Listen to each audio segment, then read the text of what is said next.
Thank you so much అండి. Thank you అండి. ఈరోజు నిజంగా నాకు కూడా ఒక మంచి సినిమా చూసిన ఫీలింగ్ వచ్చింది. అందరూ సినిమాలో ఆయుష్ చూశారు, నేను ఈ సినిమా ఆయుష్ చూశాను. ఖచ్చితంగా ఆహాలో చాలా గట్టిగా ఆడే సినిమా అవుద్ది ఇది. ఆహాకి మంచి సబ్స్క్రైబర్స్ అలాగే వ్యూవర్షిప్ కూడా వచ్చే సినిమా అవుద్దని నేను మనస్ఫూర్తిగా కోరుకుంటున్నాను. ఇంకా ఇప్పుడు ప్రజెంట్ ఈ సినిమా ఇండస్ట్రీలో నాకు వస్తున్న అవకాశాలకు కానీ, నేను చేస్తున్న సినిమాలకు కానీ, నేను వెనకేస్తున్న రూపాయలకు కానీ, అలాగే నాకు ఇస్తున్న కాంప్లిమెంట్స్కి కానీ అన్నిటికీ మూల కారణం అభి అన్నయ్య. నేను అది ఎక్కడున్నా చెప్తాను.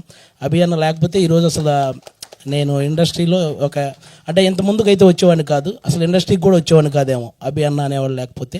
కాబట్టి అలాంటి అభి అన్న ఏం చేసినా మంచి జరగాలని మనస్ఫూర్తిగా కోరుకుంటాను. అందులో భాగంగానే ఈరోజు ఈ సినిమా అసలు ఇంత మంచి కాన్సెప్ట్ అభి అన్నకు ఆ థాట్ వచ్చినందుకే మనం హెడ్స్ ఆఫ్ చెప్పాలి. యాక్చువల్గా ఎవరు చూసినా సరే మెచ్చుకునే కాన్సెప్ట్ అది.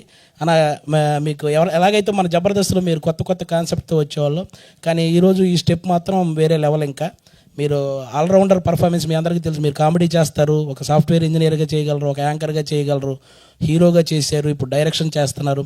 ఏం చేసినా కూడా అందులో కొత్తగా చేస్తూ సక్సెస్ అవుతూ వస్తున్నారు. ఇలాగే ముందుకు వెళ్ళాలని మనస్ఫూర్తిగా కోరుకుంటున్నానన్న. అలాగే రాస్తారు నన్ను కూడా మధ్యలో ఎన్నో కాంట్రవర్సీలు ఏవైనా జరుగుండొచ్చు, కానీ వాటి తర్వాత ఒక కంబ్యాక్ కావాలని నేను గట్టిగా కోరుకున్నాను.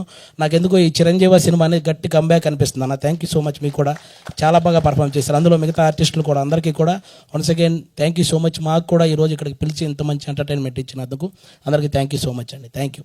థ్యాంక్ యూ ఆది గారు. రాఘవారు మళ్ళీ మాడతారా? ఇందా మాడింది అర్థం అవ్వలేదట ఎవరికి.